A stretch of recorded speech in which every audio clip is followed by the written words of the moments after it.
We can all use some rest these days. And oftentimes as a chiropractor, I have people walking in with neck pain, back pain, and one of the most common questions I get is, how should I sleep? What position should I sleep in? Which position should I avoid sleeping in? How can I modify the positions I'm sleeping in? So with all these questions, I thought it would make sense to make a video. And I just wanted to highlight a few things you could do to adjust the sleeping positions, why it makes sense to sleep in some than others. And so it all comes back to the spine. You have the spine here, which has natural curves here at the neck and into the low back. And when we're in a position sleeping for a long period of time, you want to make sure that these areas are comfortable, that you're able to rest, and that these areas are not stressed. And so with sleeping, the most common position I get asked about is it okay to sleep to sleep face down?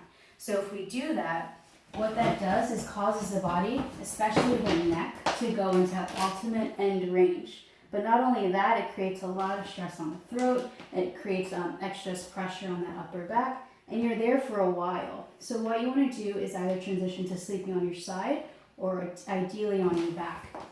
If you were to sleep on your side, this can also cause some issues where the shoulder, the ball socket here joint, this joint here, the top of the shoulder might jam, and that might lead to shoulder pain as well. So what you can do is easily slide the shoulder forward, tuck the other shoulder back, right? And so that way there's less pressure on your shoulders, but you're also able to keep the neck neutral. And so what neutral looks like is nose is right where the chest bone is, the sternum.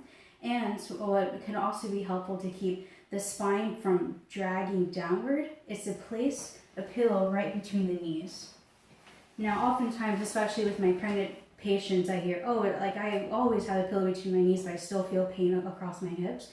What you need to make sure of is stacking the hips with one another and the knees together. So it looks more like this than this. What that does, especially with relaxing, is stretch the top of the hips, making it challenging to move side to side. But in all positions, ideally you would sleep on your back. There's the least amount of pressure on your back, and it also allows for the discs to reabsorb water when you're sleeping overnight because there's less gravity on the back. So what you can do is place a pillow, you can roll up a towel just like this, and what that does is allows the pelvis to tuck back in and allows the back to flatten. So with all these tips, position-wise, there's also some things you can do in preparation for sleep.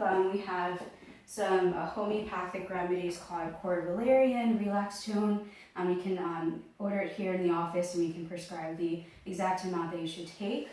And then there's also the Serenity essential oil, which you can apply to the base of your feet. You can diffuse in the air for that grounding you need right before you sleep. So if you have any questions here, let me know what changes you've made. You can comment below, and I hope everyone's sleeping better after this. Thank you.